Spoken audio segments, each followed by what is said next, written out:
ওকে। আহ আমি প্রথমেই বলেছিলাম যে আজকে আমরা অব্যবসায়ী প্রতিষ্ঠান সেকেন্ড পেপার দিয়ে শুরু করব। এর একটা কারণ ছিল যে অলরেডি আমাদের কিন্তু প্রায় 1 বছরের মতো শেষ হয়ে গেছে। তো আমি ধরে নিতে পারি ফার্স্ট পেপার সম্বন্ধে আমাদের একটা ধারণা হয়ে গেছে মোটামুটি। সেকেন্ড পেপারে কি আছে এইটা আমাদের অনেকেরই একটা আগ্রহের বিষয়। সেকেন্ড পেপারে কি আছে অ্যাকাউন্টিং এর। তো সেকেন্ড পেপারে আমাদের ফার্স্ট চ্যাপ্টার হলো কি অব্যবসায়ী প্রতিষ্ঠানের হিসাব। অব্যবসায়ী প্রতিষ্ঠান। আচ্ছা, অব্যবসায়ী প্রতিষ্ঠান বলতে আমরা কি বুঝি? যে সকল প্রতিষ্ঠান মুনাফা অর্জনের লক্ষ্যে ব্যবসায়িক কার্যক্রম পরিচালনা করে না। মানে এরা কিছু মানুষ একত্রিত হয়ে কোনো একটা কাজ করবে, কিন্তু সেই কাজের মূল উদ্দেশ্য হবে মুনাফা অর্জন করা না। তারা কোনোভাবেই মুনাফার উদ্দেশ্যে কাজটা করবে না। করবে কেন? সমাজ কল্যাণ বা জনকল্যাণের জন্য। ওকে। তো এই ধরনের কোনো প্রতিষ্ঠান থাকলে সেগুলোকে আমরা অব্যবসায়ী প্রতিষ্ঠান বলবো। যেমন মসজিদ, মাদ্রাসা, ক্লাব, শিক্ষা প্রতিষ্ঠান। ওকে। এইখানে একটা কোশ্চেন করতে পারো তোমরা যে শিক্ষা প্রতিষ্ঠান তো আমাদের কাছ থেকে কলেজগুলো অনেক পরিমাণ টাকা বেতন নেয়, তাহলে এরা কি মুনাফা করতেছে না? তাহলে এরা অব্যবসায়ী প্রতিষ্ঠান হলো কিভাবে? আচ্ছা দেখো, এখানে কিন্তু কোথাও বলা নাই যে মুনাফা অর্জন করতে পারবে না।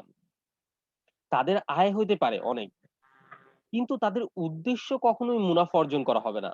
কোন শিক্ষা প্রতিষ্ঠান, কোন কলেজ, বিশ্ববিদ্যালয় এদের উদ্দেশ্য কিন্তু মুনাফা অর্জন করা না। এদের উদ্দেশ্য কি? সমাজের কল্যাণ করা, মানুষকে শিক্ষা দেওয়া, ফিউচার জেনারেশন যেন ভালো থাকে, ভালো করে, সমাজ শিক্ষিত হয়, সভ্য হয়, এই জন্য সুন্দর হয়। বাট তারা আয় করতে পারবে, মুনাফা করতে পারবে, মানে তাদের আয় ব্যয় থাকবে। আয় অনেক বেশি হইতে পারে ব্যয়ের থেকে, কিন্তু এজন্য এটাকে আমরা ব্যবসায়ী প্রতিষ্ঠান বলতে পারবো না। কেন? উদ্দেশ্যের ভিত্তিতে। উদ্দেশ্যটা হইতে হবে কি? সমাজ কল্যাণ করা, মুনাফা অর্জন করা না। তো অব্যবসায়ী প্রতিষ্ঠান কি, এটা বুঝতে পারছো? হুম। কারো কোনো কোশ্চেন আছে এই জায়গাটায়? অব্যবসায়ী প্রতিষ্ঠান কি? তো আমরা বলবো কি, যে সকল প্রতিষ্ঠান সমাজ কল্যাণ বা জনকল্যাণের উদ্দেশ্যে গঠিত হয়, যাদের উদ্দেশ্য মুনাফা অর্জন করা না, সেই সকল প্রতিষ্ঠানই অব্যবসায়ী প্রতিষ্ঠান। এই অব্যবসায়ী প্রতিষ্ঠানকে আমরা দুই ভাগে ভাগ করতে পারি: অমুনাফাভোগী অব্যবসায়ী প্রতিষ্ঠান, মুনাফাভোগী অব্যবসায়ী প্রতিষ্ঠান। অমুনাফাভোগী অব্যবসায়ী প্রতিষ্ঠান হলো যে সকল প্রতিষ্ঠান ওই আমরা বললাম একটু আগে, যারা মুনাফা অর্জন করবে না। আর মুনাফাভোগী অব্যবসায়ী প্রতিষ্ঠান বলতে মূলত আমরা সেবামূলক প্রতিষ্ঠানগুলোকে বলবো। সেবামূলক প্রতিষ্ঠান যারা বিভিন্ন ধরনের সুবিধা প্রদান করে মুনাফা অর্জন করে, যেমন চিকিৎসক, লয়ার, আইনজীবী, হিসাবরক্ষক, হাসপাতাল। ওকে। আচ্ছা, এখন আমি যদি কোশ্চেন করি, শিক্ষা প্রতিষ্ঠান কি মুনাফাভোগী অব্যবসায়ী প্রতিষ্ঠান না অমুনাফাভোগী অব্যবসায়ী প্রতিষ্ঠান? অ্যান্সার করো তো। মুনাফা উপযোগী। সবাই সেম, যে শিক্ষা প্রতিষ্ঠান মুনাফাভোগী অব্যবসায়ী প্রতিষ্ঠান? সবাই এগ্রিড?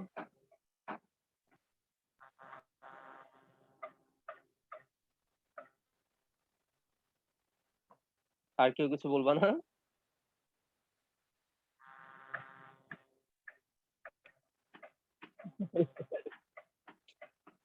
শিক্ষা প্রতিষ্ঠান কি অমুনাফাভোগী অব্যবসায়ী প্রতিষ্ঠান না মুনাফাভোগী অব্যবসায়ী প্রতিষ্ঠান? ইসমাইল বলছে মুনাফাভোগী। কারণ ভাই আলাপিন না সিক্সটিন। আচ্ছা, ওর অ্যান্সারটা ভুল ছিল। শিক্ষা প্রতিষ্ঠান কখনোই মুনাফাভোগী অব্যবসায়ী প্রতিষ্ঠান না। শিক্ষা প্রতিষ্ঠান অমুনাফাভোগী অব্যবসায়ী প্রতিষ্ঠানই। ওদের উদ্দেশ্য মুনাফা অর্জন করা না। ধরো একটা শিক্ষা প্রতিষ্ঠানের আয় ব্যয়ের থেকে অনেক বেশি হলো, সেটাকে আমরা কিন্তু কখনোই মুনাফা বলবো না, সেটাকে বলবো ব্যয় অতিরিক্ত আয়। ক্লিয়ার? যেই প্রতিষ্ঠানের উদ্দেশ্য মুনাফা অর্জন করা না, সেটাকে আমরা কখনোই মুনাফাভোগী বলবো না, ওটা অমুনাফাভোগী। মুনাফাভোগী কোনটা? যে মুনাফার জন্যই করে কাজটা। উকিল, হিসাবরক্ষক, হাসপাতাল। আচ্ছা, এখন যদি বলি দাতব্য চিকিৎসালয়, দাতব্য চিকিৎসালয় কি বুঝো? দরকার দা ত বয়জফলা, দাতব্য চিকিৎসালয়, যারা বিনামূল্যে চিকিৎসা প্রদান করে। এই দাতব্য চিকিৎসালয় কি মুনাফাভোগী অব্যবসায়ী প্রতিষ্ঠান না অমুনাফাভোগী অব্যবসায়ী প্রতিষ্ঠান? অমুনাফাভোগী। হ্যাঁ, অমুনাফাভোগী অব্যবসায়ী প্রতিষ্ঠান। এরা বিনামূল্যে চিকিৎসা প্রদান করতেছে, কোনো প্রকার টাকা পয়সা নিতেছে না। কিন্তু আমি যদি বলি স্কয়ার ফার্মাসিউটিক্যাল, বা ল্যাবিক তাহলে এটা মুনাফাভোগী। তারা মুনাফাভোগী। কিন্তু দাতব্য চিকিৎসালয় যদি হয় তাহলে সেটা অমুনাফাভোগী। ওকে? জি। আচ্ছা। তো অব্যবসায়ী প্রতিষ্ঠানের কি কি বৈশিষ্ট্য আমরা দেখলাম? যে অব্যবসায়ী প্রতিষ্ঠান কোনোভাবেই মুনাফা অর্জনের উদ্দেশ্য থাকবে না। তাদের উদ্দেশ্য কোনোভাবেই মুনাফা অর্জন হইতে পারবে না। সদস্যদের কল্যাণ সাধন করার জন্য এটা প্রতিষ্ঠিত হয়। সদস্যদের কল্যাণ সাধন কি? অব্যবসায়ী প্রতিষ্ঠানগুলো সাধারণত কিছু মানুষজন মিলে একত্রিত হয়ে গড়ে তোলে। এরা হলো এই প্রতিষ্ঠানের সদস্য, মেম্বার, গভর্নিং কাউন্সিল এই টাইপের। এই সদস্যদের উন্নতি করা, কল্যাণ করাই হলো এই ব্যবসায়ী প্রতিষ্ঠানের উদ্দেশ্য। এরা কি কোনো ধরনের পণ্য উৎপাদন করবে না বা ক্রয় বিক্রয়ের সাথে লিপ্ত থাকবে না। এরা কি করে? সদস্যদের চাঁদা, ভর্তি ফি, কোনো মানুষের সেবা দান, প্রদান। সরকারি অনুদান এইসবের উপর এদের আয় নির্ভর করে। মানুষের যে দান অনুদান, ধরো মসজিদের কথা যদি আমরা বলি বা মন্দির, এই ধরনের প্রতিষ্ঠানগুলো কি হয়? যে মানুষ দান অনুদান করে সেগুলো দিয়েই তো চলে। এরা অব্যবসায়ী প্রতিষ্ঠান। তারপর এদের যদি কোনো অতিরিক্ত আয় থাকে সেটা কি করা হবে না? সেটা কাউকে দেওয়া হবে না। যেমন ব্যবসায়ী প্রতিষ্ঠানে হয় কি? লাভ হইলে সেটা মালিকদের বন্টন করে দেওয়া হয়। কিন্তু অব্যবসায়ী প্রতিষ্ঠানে কখনো এরকম আয় হইলে সেটা মালিকদের দেওয়া হবে না। এখানে তো আর মালিক থাকে না, সদস্য থাকে। ওই সদস্যদের দেওয়া হবে না। ব্যয় অতিরিক্ত আয়ের উপর কর দেওয়া হবে না। ধরো ব্যবসায়ী প্রতিষ্ঠান তারা যখন আয় করে আয়ের উপর সরকারকে কর দিতে হয়। কিন্তু অব্যবসায়ী প্রতিষ্ঠান কর দিবে না। আর লাস্ট ফাইনালি এদের উদ্দেশ্য কি? জনকল্যাণ করা, সমাজ কল্যাণ করা। আরেকটা ইম্পোর্টেন্ট অবজেক্টিভ যে অব্যবসায়ী প্রতিষ্ঠানের আয়ের প্রধান উৎস হলো চাঁদা। চাঁদা বলতে আবার চাঁদাবাজে চলে যায়ও না। চাঁদা হলো এর যে সদস্যরা থাকে তারা প্রতি বছর একটা নির্দিষ্ট পরিমাণ টাকা, ধরো ৳৫০০ বা ৳১,০০০ প্রত্যেক সদস্য প্রতি বছরই একটা নির্দিষ্ট পরিমাণ টাকা ওই প্রতিষ্ঠানটাকে প্রদান করে। ওই টাকাটাকে আমরা বলি চাঁদা। যে টাকাটা ওই প্রতিষ্ঠানের সদস্য, ওই প্রতিষ্ঠান কোন প্রতিষ্ঠান? অব্যবসায়ী প্রতিষ্ঠান। অব্যবসায়ী প্রতিষ্ঠানের সদস্যরা প্রতি বছর প্রদান করে থাকে প্রতিষ্ঠানটাকে, সেটাই হলো চাঁদা। ক্লিয়ার? আমি তো তাই মনে করছি। স্যার মনে আমাকে না আম্মু করছি। ডাকছিল, আমি না এর আগের স্লাইড গুলা দেখি নাই, আমাকে একটু দেখাবেন। আচ্ছা, ভিডিওটা পরে অবশ্য আমি দিয়ে দিব। এখানে আমরা অবশ্যই প্রতিষ্ঠানের বৈশিষ্ট্যটা পড়ছি একটু। আর অবশ্যই প্রতিষ্ঠান ২ ভাগে ভাগ করা যায়, মুনাফাভোগী, অমুনাফাভোগী এইটা। আর অবশ্যই প্রতিষ্ঠানের সংজ্ঞার উদাহরণটা। ওকে? ওকে। আচ্ছা, কোনো কোশ্চেন আছে? কোশ্চেন ভিডিওতে তোরা মতরে ডাকছে, এটা উঠবো।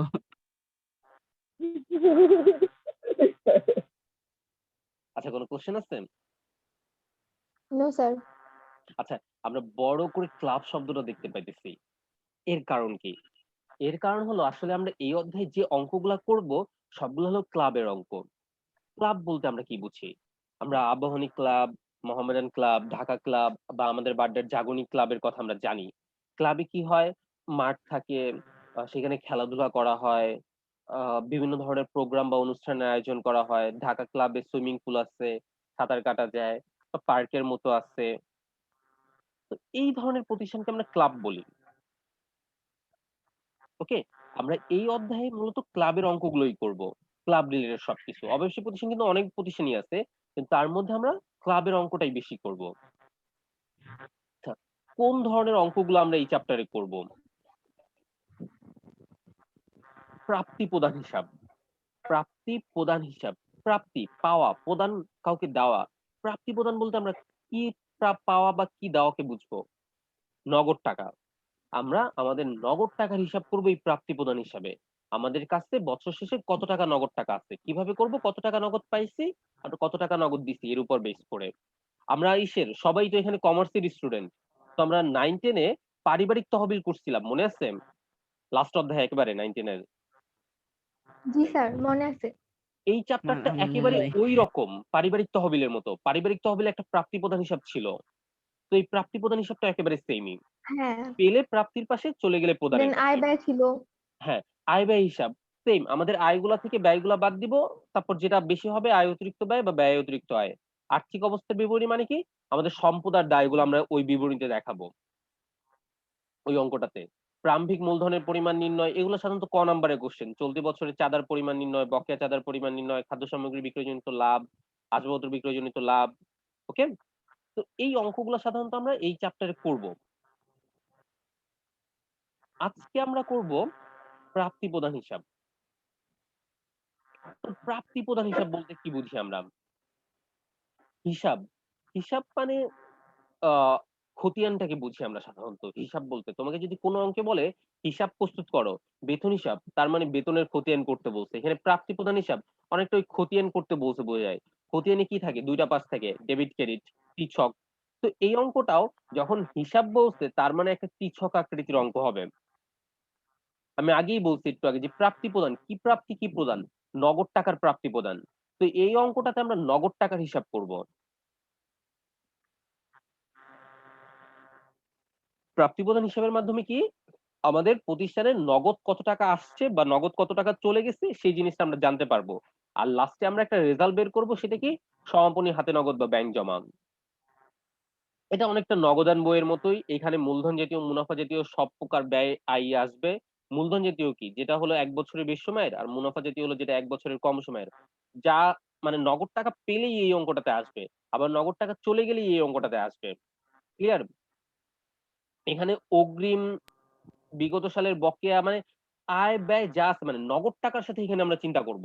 এখানে আমাদের এই অঙ্কটা করার সময় আমাদের চিন্তাই থাকবে নগদ টাকা নিয়ে। নগদ টাকা আসলো না নগদ টাকা চলে গেল। ক্লিয়ার? জি স্যার। আচ্ছা, আমরা এখন একটা প্রাপ্তি প্রদান হিসেবে ছক দেখি।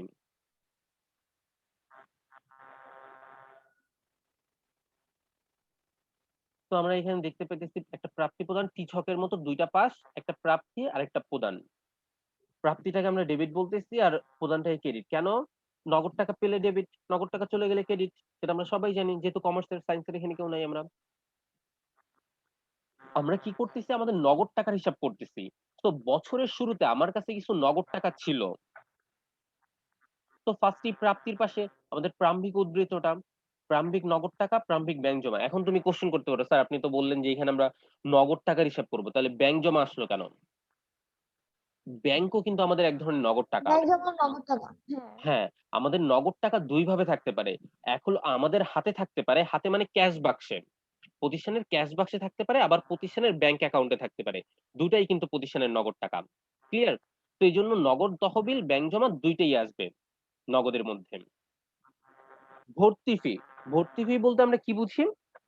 আচ্ছা, আমাদের অব্যবসায়ী প্রতিষ্ঠানে কোন সদস্য যদি এন্ট্রি হইতে চায়, ধরো তুমি ঢাকা ক্লাবে আ এন্ট্রি হবা, ভর্তি হবা, তাহলে একটা ভর্তি ফি দেওয়া লাগবে, সেই টাকাটা। চাঁদা, ভর্তি তো তুমি একবার হইলা, এখন প্রতি বছর, বছর সেখানে তোমাকে চাঁদা দেওয়া লাগবে, সেই চাঁদাটা। চাঁদা এখানে ৩ টা দেখো চাঁদা লেখা আছে। বিগত বছরের চাঁদা, চলতি বছরের চাঁদা, অগ্রিম প্রাপ্ত চাঁদা। অগ্রিম প্রাপ্ত চাঁদা মানে পরবর্তী বছরের চাঁদা। এখানে আমি আগেই বলছি যে প্রাপ্তি প্রদান হিসেবে আমরা কি করব? নগদ টাকা পাইছি কিনা, নগদ টাকা চলে গেছে কিনা সেটা দেখব। এখন বিগত বছরের চাঁদা পাইলেও সেটা প্রাপ্তি, চলতি বছরেরটা পাইলেও সেটাও এই বছরের প্রাপ্তি, আর পরের বছরেরটাও যদি পাই সেটাও তো প্রাপ্তি।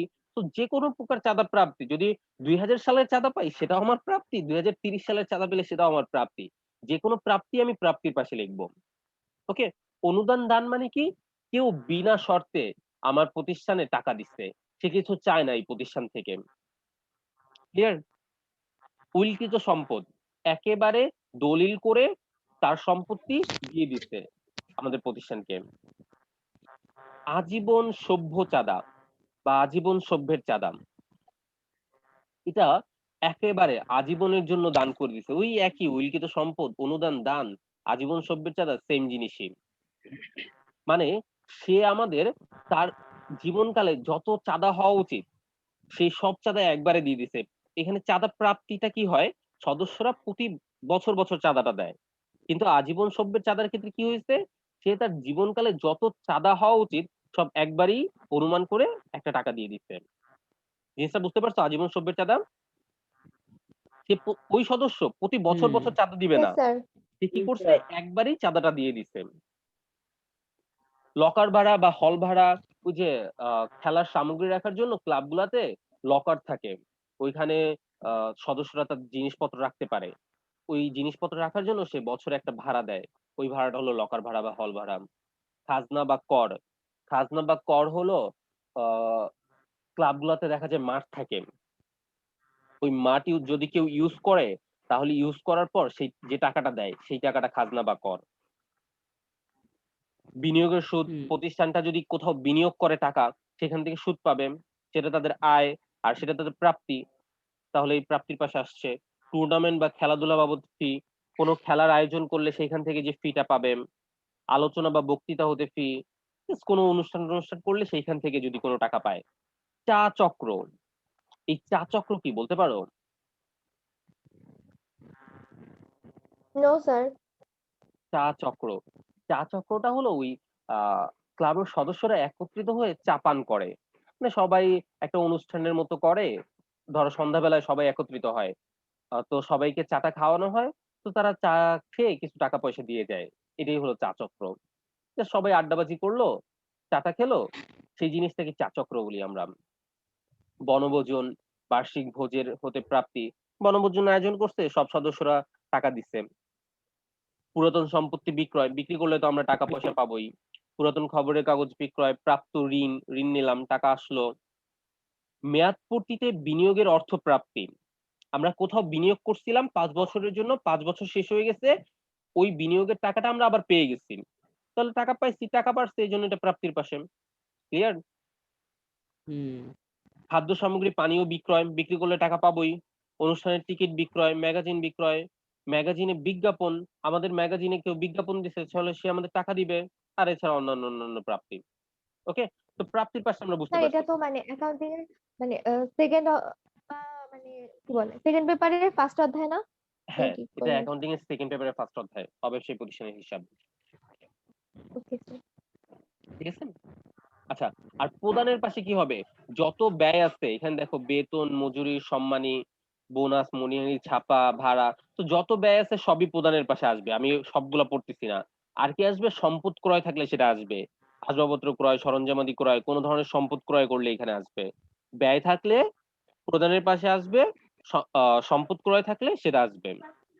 ঠিক আছে? আচ্ছা, কাউকে ঋণ প্রদান করা হয়েছে, ঋণ প্রদান কি আসবে? No sir. শিওর? আসবে কেন? ঋণ প্রদান করছি, সেটা কি প্রদানের পাশে আসবে? না স্যার এখানে যেহেতু প্রাপ্ত ঋণ আসছে, তো ঋণ প্রদানটাও আসা উচিত। আচ্ছা, আমাদের কনসেপ্ট কি? আমরা চিন্তা করব আমাদের টাকা আসছে না টাকা চলে গেছে। টাকা আসলে আমরা প্রাপ্তির পাশে লিখবো, টাকা চলে গেলে প্রদানের পাশে লিখবো। এখন দেখো, ঋণ প্রদান, তুমি যদি কাউকে ঋণ প্রদান করো, তোমার কাছ থেকে কি টাকা চলে যাবে? হ্যাঁ। অবভিয়াসলি টাকা চলে যাবে। তাহলে সব প্রদানের পাশে আসবে, তাই না?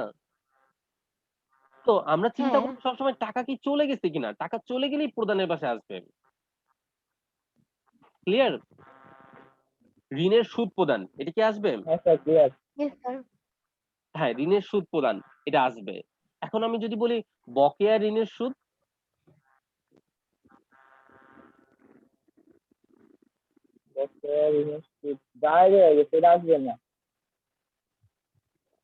আচ্ছা বকেয়া ঋণের সুদ, এটা কি আমি টাকাটা প্রদান করছি?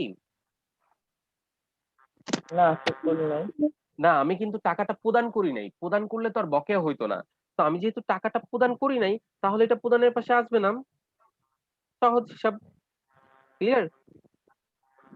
তো আমি প্রাপ্তির পাশে কি লিখবো? প্রথমে আমি প্রাপ্তির কাছে, আমাদের কাছে এখন হাতে, মানে একবার বছরের শুরুতে হাতে কত টাকা আছে সেটা প্রাপ্তির পাশে লিখবো, প্রাম্ভিক উদ্ধৃত। ক্লিয়ার? তারপরে কি লিখবো? আমি যত ভাবে টাকা পাবো সবকিছু প্রাপ্তির পাশে লিখবো। আর প্রদানের পাশে কি? আমার কাছ থেকে টাকা চলে গেলেই আমি সেটা প্রদানের পাশে লিখবো। এবার এই যে প্রাপ্তি, আমার কাছে যে টাকাটা ছিল আর আমি যে টাকাগুলো পাইছি, এই টোটাল প্রাপ্তি থেকে টোটাল প্রদান বাদ দিব। তারপর আমার কাছে যে টাকাটা থাকবে সেটা হলো সমাপনী হাতে নগদ বা সমাপনী ব্যাংক জমা। বুঝতে পারছো প্রাপ্তি প্রদান হিসেবে ছকটা? জি sir. Yes sir. Yes sir. আচ্ছা, কারো কোনো কোশ্চেন আছে এতটুকু পর্যন্ত যতটুকু আমরা করছি? হ্যাঁ মেয়াদ পূর্তিতে বিনিয়োগের অর্থ প্রাপ্তি, এটা আবার বলো। হ্যাঁ, আরফা কিছু বলতেছিস? মেয়াদ পূর্তিতে বিনিয়োগের প্রাপ্তি, এটা একটু আবার বলো। আচ্ছা, মেয়াদ পূর্তিতে বিনিয়োগের অর্থ প্রাপ্তি, এটা হলো আমরা বিনিয়োগটা করি কোনো একটা নির্দিষ্ট সময়ের জন্য, 1 বছর, 3 বছর বা 5 বছর। তো আমি কোথাও 5 বছরের জন্য বা 3 বছরের জন্য টাকা বিনিয়োগ করলাম। মানে আমি তোরে হুম, টাকা দিলাম, ধর তোর কাছে তোর ব্যবসায় প্রতিষ্ঠানে আমি টাকা বিনিয়োগ করলাম, তোকে আমি 5 বছরের জন্য টাকা দিলাম। এখন 5 বছর শেষ হয়ে গেছে, তো 5 বছর পর ওই টাকাটা আমাকে ফেরত দিয়ে দিবি না? হুম, তো যদি টাকাটা ফেরত দিয়ে দেস, তাহলে আমার প্রাপ্তি বাড়ছে না টাকা আমার?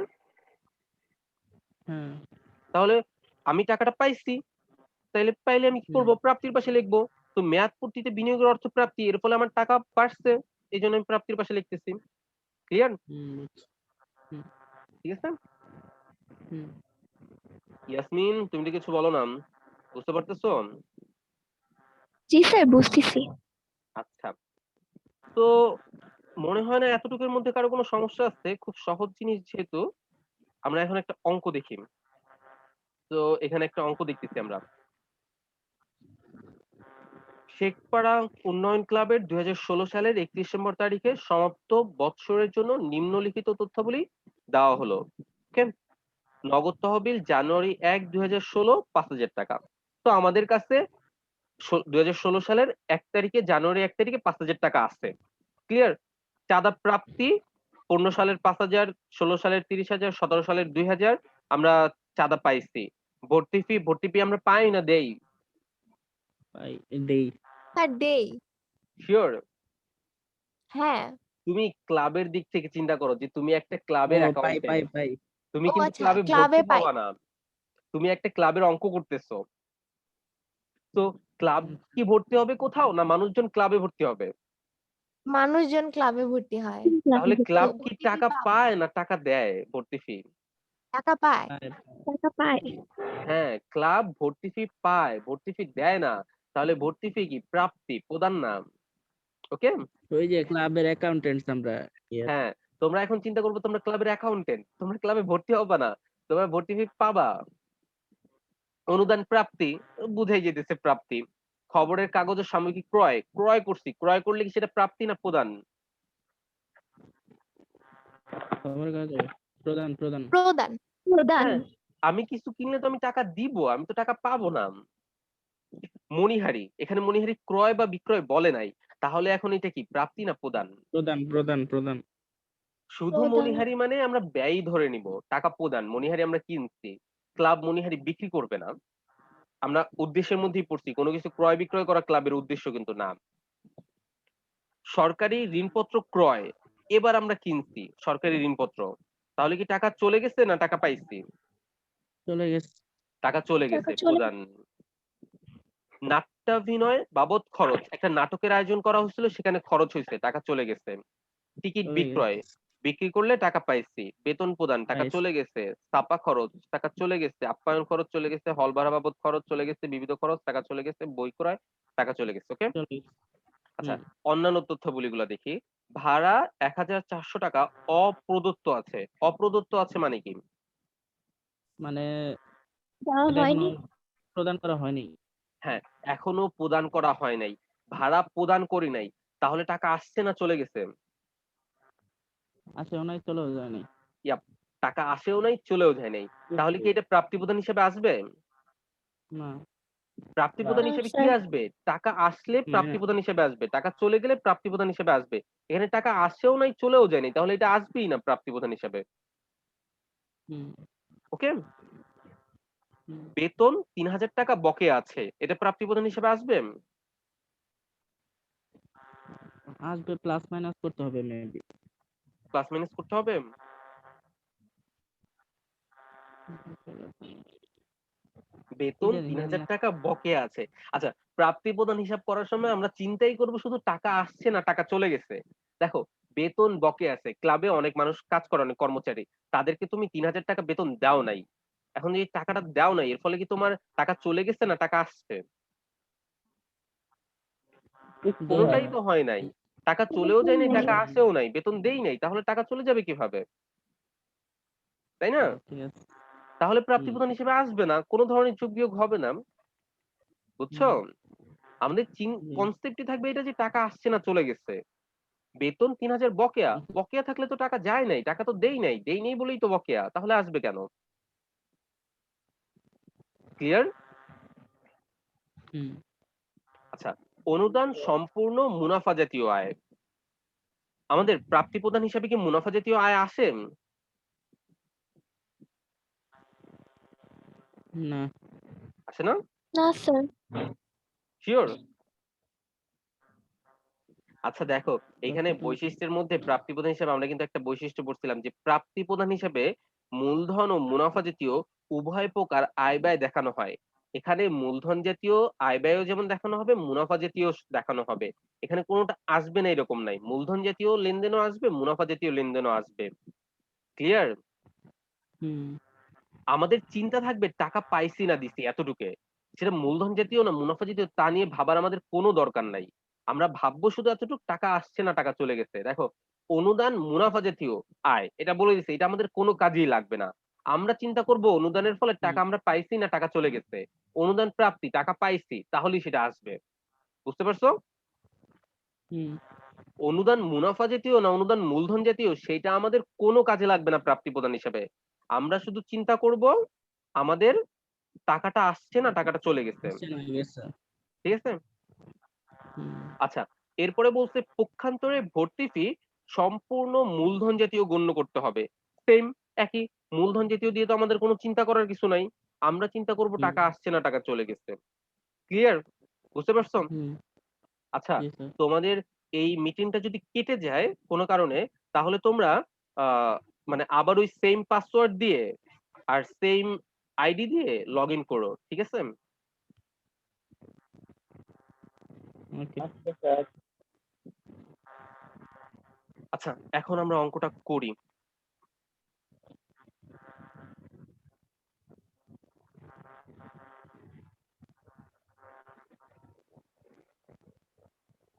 আচ্ছা দেখতেছো, হুম, আমি কোশ্চেনটা সাথে রাখার জন্য দুইটা পেজ একসাথে নিয়ে আসলাম।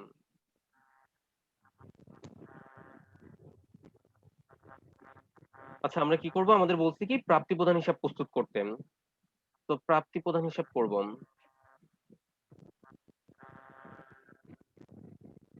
আমরা জানি আমাদের অ্যাকাউন্টিং এ সবকিছু কিভাবে করা লাগে, ছকের মধ্যে। তো এখন আমাদের কি করতে হবে, একটা ছক আঁকতে হবে। মেবি 4টা ঘর। হ্যাঁ, আমরা ইসের ভিতর ছকটা কিরকম হবে সেটা দেখছিলাম। তো অ্যাকাউন্টিং মানি ছক, এটা কি, আমরা দেখতেছি প্রাপ্তি প্রদান হিসাব। হিসাব যদি বলে সেটা কি হয়, খতিয়ানের মতো করতে হয়। খতিয়ানটা কি হয়, খতিয়ান কি ছক আমরা জানি যে দুইটা পাশ, হুম, ডেবিট আর ক্রেডিট। তো আমরা ছক করি কি ছকের মতো। আর এই অঙ্কে কোনো তারিখ আছে ওই ধরনের, ধরো খতিয়ানে আমরা তো করি কি তারিখ বিবরণ জাবেদা পৃষ্ঠার টাকা, ওই রকম কিছু হবে না, শুধু বিবরণ টাকা টাকা। হুম, স্যার খতিয়ান পৃষ্ঠাও তো লাগে। খতিয়ান পৃষ্ঠা না, আমাদের প্রাপ্তি প্রদান হিসেবে খতিয়ান পৃষ্ঠা লাগবে না। খতিয়ান পৃষ্ঠা লাগে শুধুমাত্র জাবেদাতে। জাবেদায় আমরা লিখি খতিয়ান পৃষ্ঠা, আর খতিয়ানে লিখি জাবেদা পৃষ্ঠা। এরাও মিলে লিখি খতিয়ান পৃষ্ঠা। কিন্তু প্রাপ্তি প্রদান হিসেবে আমাদের খতিয়ান পৃষ্ঠা লেখা লাগবে না। আমরা শুধুমাত্র প্রাপ্তি টাকা, প্রদান টাকা, এতটুকু লিখলেই হবে। ঠিক আছে? হুম, ওকে। জি।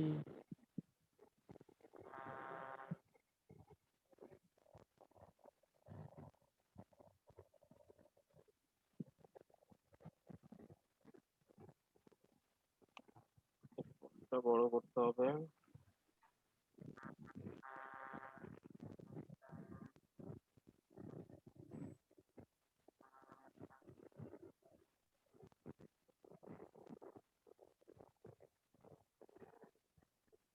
আচ্ছা, লেখা দেখতেছো প্রাপ্তি সমূহ। হুম, হুম, ঠিক আছে। জি জি স্যার। স্যার।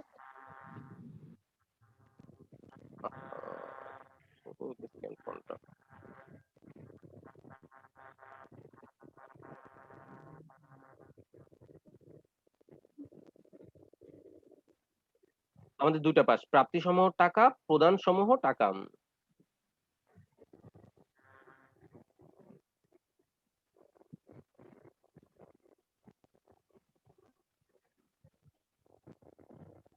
ওকে।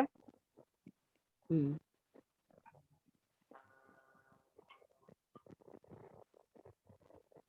আচ্ছা, প্রাপ্তির পাশে আমরা ফার্স্টে কি লিখবো? প্রাপ্তির পাশে আমরা সব সময় ফার্স্টে নগদ তহবিল নগদ লিখবো। তহবিল। কোনটা? প্রারম্ভিক নগদ তহবিল। প্রাপ্তি প্রধান জানুয়ারি হিসাব 1, করার সময় আমরা 2020। মনে রাখবো যে প্রাপ্তির পাশে সবসময় আমরা আমাদের কাছে একবারে বছরের শুরুতে কত টাকা আছে সেটা লিখবো। কেন? প্রাপ্তি প্রধান হিসেবে আমরা কি করি? বছরের শেষে আমার কাছে কত টাকা আছে সেটা বের করি। তো বছরের শেষে আমার কাছে কত টাকা আছে সেটা কিভাবে বের করব? আমার কাছে কত টাকা ছিল সেটা থেকেই শুরু করব। হুম ওকে? তো প্রাপ্তির পাশে একেবারে ফার্স্টে হবে প্রারম্ভিক নগদ তহবিল।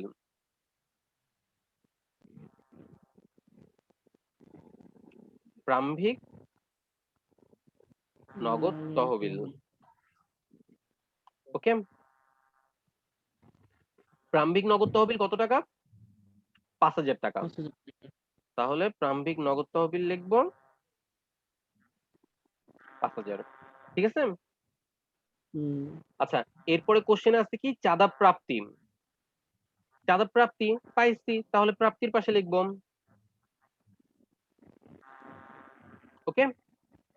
আচ্ছা, হুম চাঁদা আমি 3টা একসাথে যোগ করে লিখে দিলাম। স্যার, 1500। হ্যাঁ স্যার, হ্যাঁ বলো। এই কোশ্চেনটা আমার ছিল যে চাঁদা প্রাপ্তিগুলো কি আমরা তিনটা মানে একসাথে যোগ করে লিখবো নাকি আলাদা আলাদা ভাবে লিখবো? আচ্ছা, আলাদা লিখলেও হবে, একসাথে যোগ করে লিখলেও হবে। আমি তো প্রাপ্তি পাইছি, 3টা আলাদা করে লিখলেও যে টাকাই হবে, একসাথে লিখলেও সেম টাকাই হবে। আমি এখানে একসাথে করে লিখতেছি। ওকে? 15 সালের 5,000, 16 সালের 30,000, 35,000, 17 সালের 2,000, 37 37,000। 37,000। ঠিক আছে? বুঝতে পারছো? আমি 3টা হুম একসাথে যোগ করে লিখলাম চাঁদা। Yes sir. এরপরে ভর্তি ফি। ভর্তি ফি কি আমরা পাই? ভর্তি ফি। ভর্তি ফি কত টাকা পাইছি? 2000 2,000 টাকা। তাহলে 2,000 লিখলাম। 2900 2900। 2,900।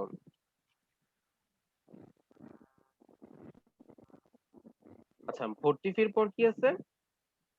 অনুদান অনুদান প্রাপ্তি। প্রাপ্তি অনুদান। অনুদান কত টাকা পাইছি? 42,500। 40,500। অনুদানের পর খবরের কাগজ ও সাময়িকী ক্রয়। এখানে দেখো খবরের খরচ কাগজ ও সাময়িক ক্রয়, এটা কি প্রাপ্তি? খরচ খরচ প্রদান। প্রদান। টাকা চলে গেছে, তাহলে আমরা প্রদানের পাশে লিখবো। খবরের কাগজ কত টাকা? 3,300। 3,300। তারপর মণিহারি আচ্ছা, 2,700। মণিহারিও কি প্রদান? টাকা চলে যায় মণিহারি কিনলে, তাহলে ওটা প্রদানের পাশে লিখবো। 2,700। মণিহারি 2,700। সরকারি ঋণপত্র ক্রয় প্রদান। সরকারি ঋণপত্র প্রদায় প্রদানের পাশে। 30,000। সরকারি ঋণপত্র প্রদান।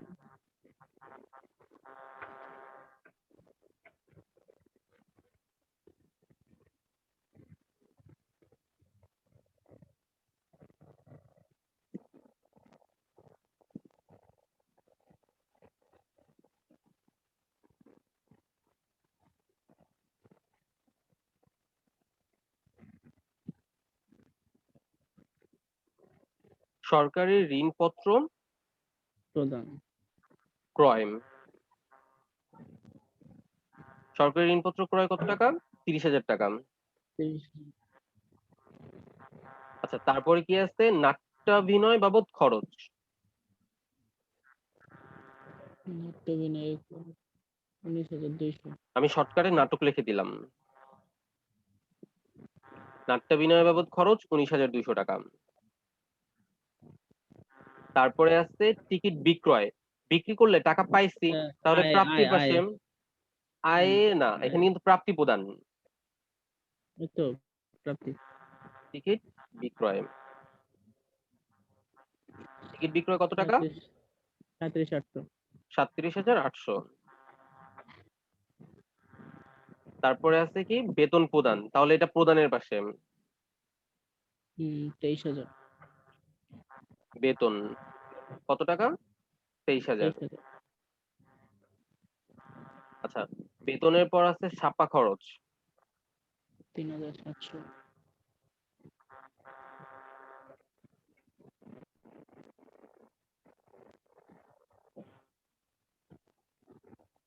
ছাপা 3,700। খরচ 3,700। তারপরে আপ্যায়ন খরচ ওরে আপ্যায়ন খরচ এত? 19,000। কত? 19,000 টাকা। 19,000। তারপরে হল ভাড়া বাবদ খরচ 5,000।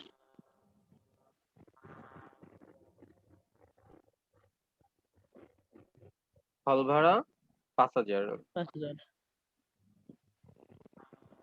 বিবিধ খরচ নেক্সট বিবিধ খরচ 2,500। আচ্ছা ভাই, বিবিধ খরচ যেন কি? আমি ভুলে গেছি। বিবিধ খরচ হচ্ছে